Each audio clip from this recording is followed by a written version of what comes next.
జయశంకర్ భూపాలపల్లి జిల్లా కాళేశ్వరంలో జరుగుతున్న సరస్వతి అంత్య పుష్కరాలు రేపటితో ముగియనున్నాయి. ఆదివారం సెలవు రోజు కావడంతో భక్తులు పోటెత్తారు. ఇతర ప్రాంతాల నుంచి కాళేశ్వర క్షేత్రానికి భారీ సంఖ్యలో చేరుకుంటున్నారు. తెల్లవారుజామున త్రివేణి సంగమంలో భక్తులు పుణ్యస్నానాలు ఆచరించి గోదావరి మాతకు ప్రత్యేక పూజలు చేశారు. పితృతర్పణాలు, పిండ ప్రదానం, నదిలో దీపాలు వదిలారు.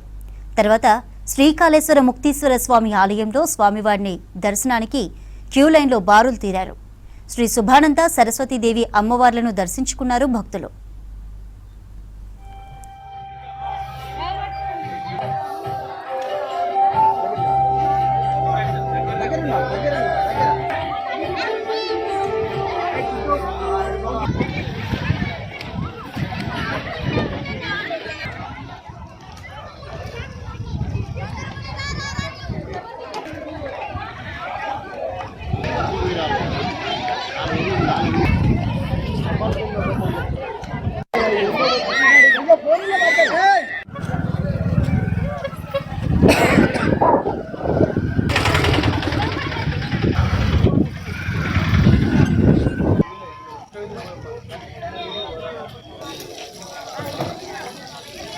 Bye,